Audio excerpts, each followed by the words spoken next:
Ahead of Russia's Victory Day parade, Moscow has launched a large-scale wave of strikes on Kyiv and across Ukraine. According to the Ukrainian officials, at least 5 people were injured due to the Russian strikes on Kyiv. The Russian Defense Ministry says that it intercepted and destroyed 22 Ukrainian drones over the Black Sea during the last 24 hours. Moscow claims its air defenses have destroyed over 4,000 Ukrainian drones since the beginning of the war. Now, Russia has launched a string of missiles and drone attacks on Ukraine in recent weeks, killing dozens of people across Ukraine. Now, let's tell you about the latest missile launch by Russia on Ukraine. The Russian missiles were also aimed at Odessa, hitting a food warehouse and a recreation center.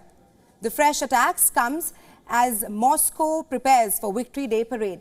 Now, Russia launched it targeted 4 areas in Ukraine. The first is the Black Sea area where the Odessa port is situated. The explosions were heard overnight here.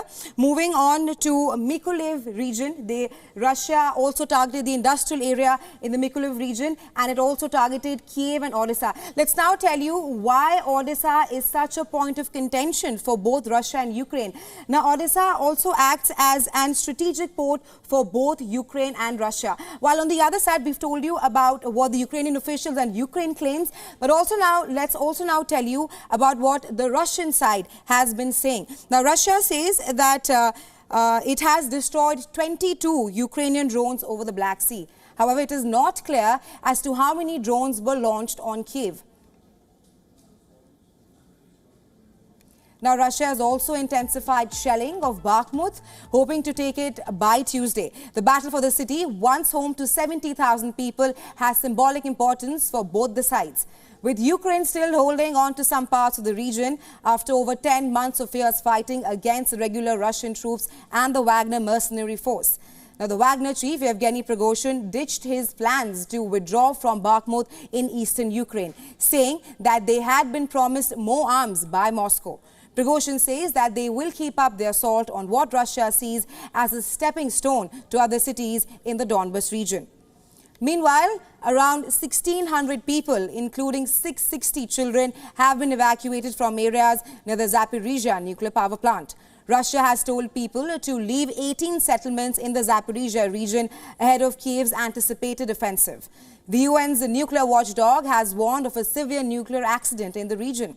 IAEA chief Rafael Grossi said that evacuation of residents near the nuclear plant indicated the possibility of heavy fighting between Russian and Ukrainian forces around the plant. Let's also now tell you what all has happened in the past 24 to 48 hours. Now, the Wagner chief, Yevgeny Prigozhin, has clearly made a U-turn on Bakhmut withdrawal. Earlier, he clearly said that he would withdraw his troops from Bakhmut if Russian President Vladimir Putin does not give him enough troops. That's what he said. Prigozhin signals that his troops will stay in Bakhmut. Moving on, Ukraine general has clearly said that Russia hopes to capture Bakhmut by Tuesday. That is on a day of its Victory Day parade. Meanwhile, there's also a growing threat of a nuclear threat around the Zaporizhzhia nuclear power plant. IAEA chief Rafael Grossi has clearly indicated, and he has said that the situation around Zaporizhzhia nuclear power plant is extremely dangerous.